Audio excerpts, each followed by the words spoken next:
you, Meg. Yes.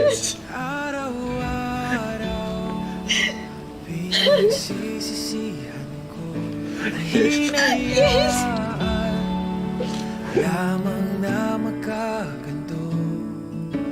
Kung alam ko lang, ito na ang ating hangganan.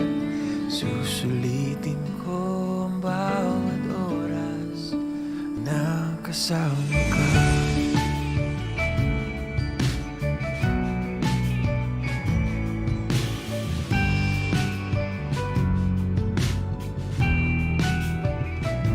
Isang minuto tayo ay nagbago. Nung inamin ko na nagkamali ako, ang habang buhay ang ating pinangako. Ang walang hanggan, bigla na lamang huminto. Kung papayagan lang, sumilap sa inaharap. Hahayaan bang ang puso ko'y masapa? Araw-araw, pinagsisisihan ko na hinayaan. Lamang na magkaganto. Kung alam ko lang, ito na ang ating hangganan. Susulitin ko ang bawat oras na kasama ka.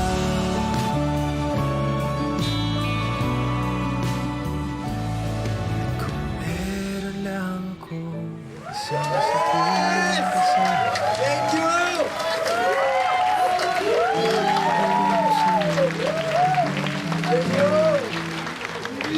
Kasama ka.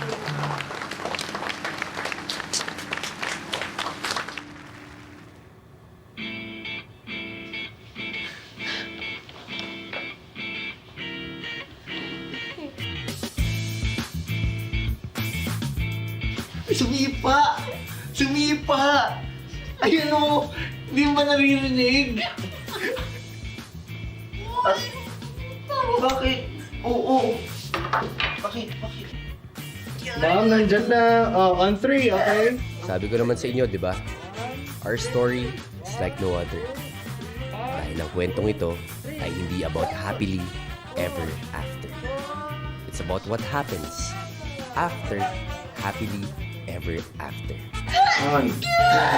Three.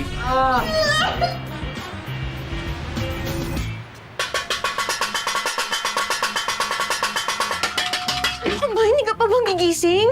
Tanghali naman na late na yung anak mo sa school. Ako pa pagigising sa'yo, hindi ka pa rin ba magkukusa? Yes, hon. Babangon na po ako. Tsaka, relax ka lang. Aga-agang init agad ng ulo mo. Paano hindi iinit yung ulo ko? May importante akong meeting. Anong oras nga, Liam?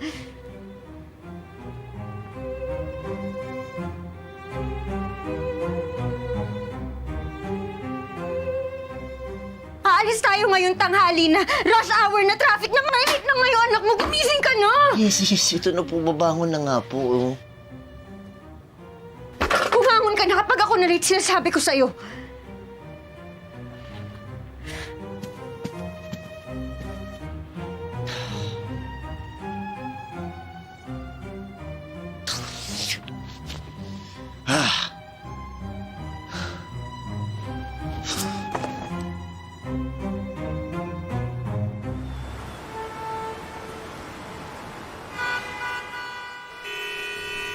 Sinabi ko na, di ba, dapat 5:30 pa lang nakaalis na tayo ng bahay dahil pag inabot tayo ng alas 6, ayan na malilate na tayo dahil aabutin tayo ng traffic. Late na naman yung anak mo.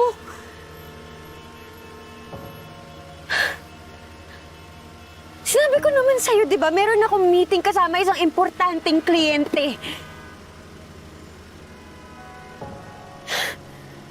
Pati yung trabaho ko, na-compromise mo.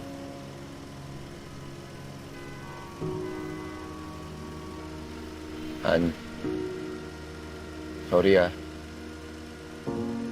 napuyat kasi ako dun sa pinaparevise na presentation sa akin eh. Paano kasi tagal na ng deadline mo? Kagabi mo lang inupuan. Kausapin mo yung class advisor ni Dexa. Bilin nun, hindi na pwede malate yung anak mo dahil sa dami ng late niya no first grading.